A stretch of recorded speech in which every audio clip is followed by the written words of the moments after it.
afternoon, everyone. Without action from Congress, the government will run out of funding come Friday.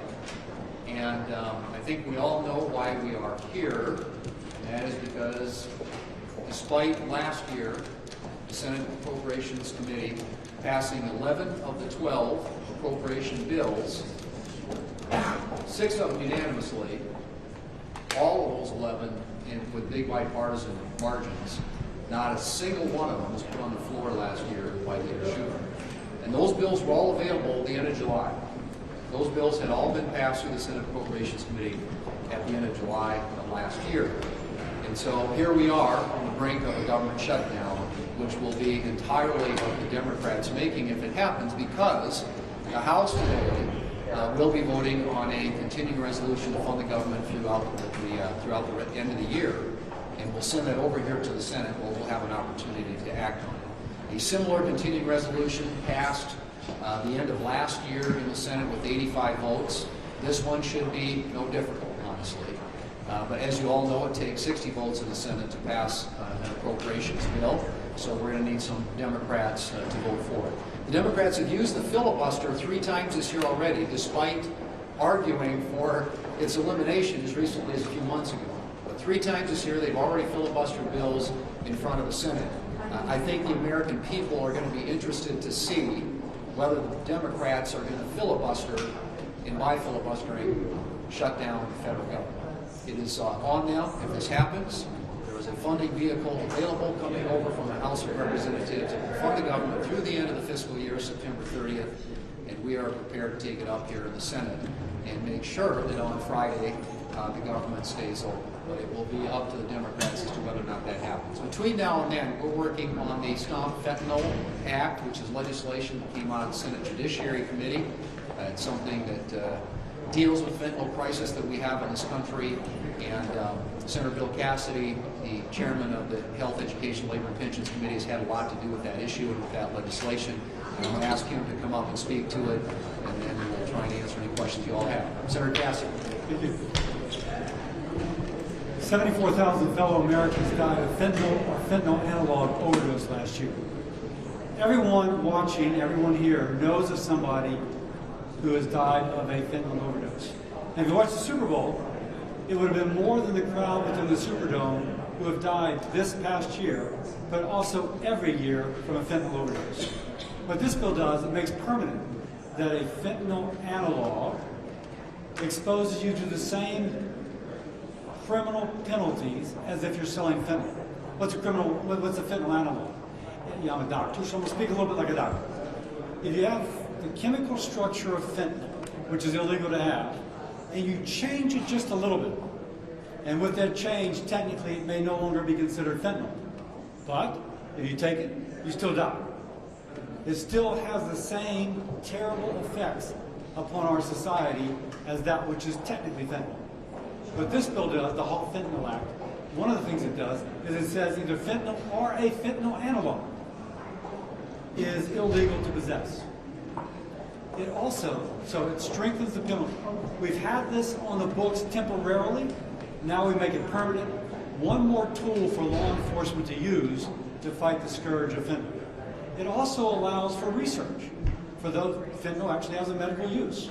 And so if there's some analog which is medically superior, it also allows that research, keeps that door open in case there's something positive for society for one of these analogs. This makes it permanent. It gives law enforcement one more tool. President Trump has said he will sign it. I'm glad that he will. Let's give as many tools as we can to law enforcement to take that 74,000 down to 0. Questions for Senator Kennedy? Senator Cassidy, sorry.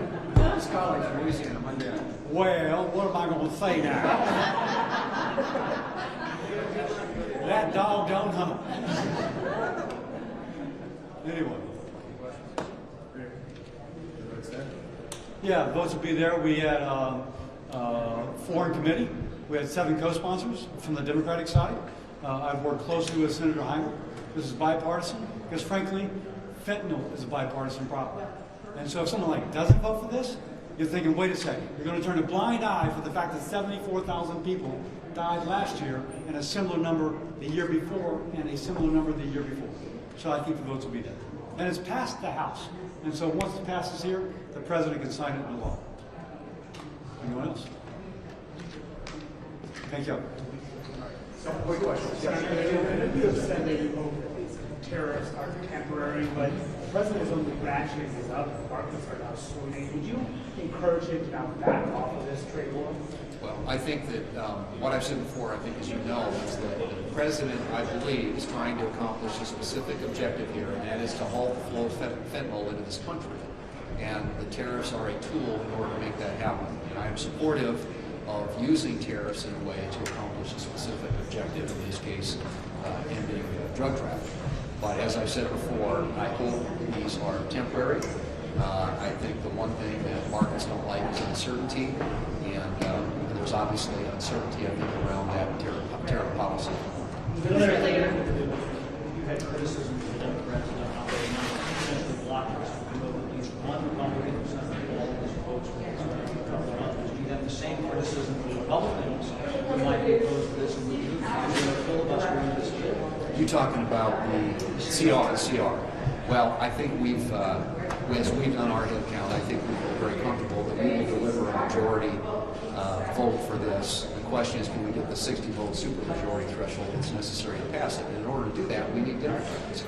So we will have our conference on board in support of keeping the government open and finishing off what is last year's business, which is Chuck Schumer, the Democrats in the Senate at the time, not taking a single appropriations bill, putting it on the floor, or moving it forward. This is a pilot from last year. This is FY25. We want to get it in the rearview mirror, and we think the best way to do that, right now at least, based on what the House is going to do today and what the President supports, is to pass this CR. The question is, will the Democrats filibuster?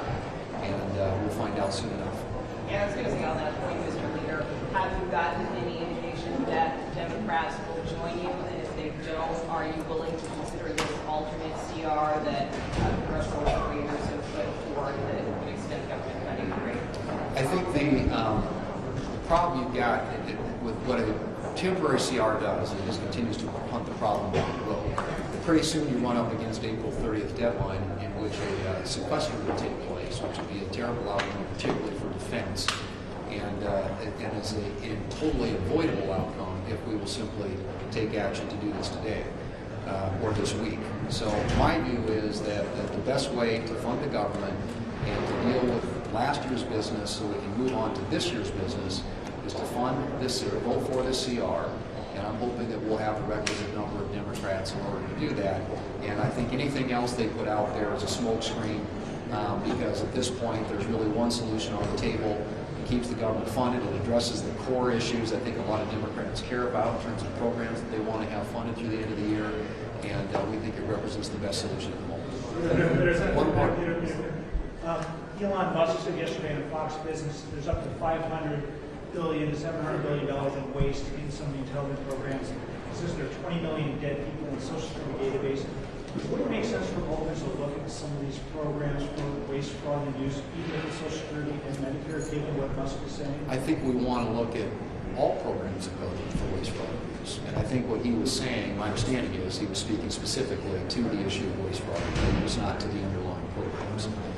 But I think any program in government probably can be run more efficiently and probably in a less costly way with a better return to the American taxpayer. So I think looking at the whole of government and trying to determine whether or not there are savings that can be achieved through whether it's reductions in personnel, reductions in overhead, all those sorts of things ought to be on the table. And I think that's the point he was simply making. I don't think he was talking about the underlying programs or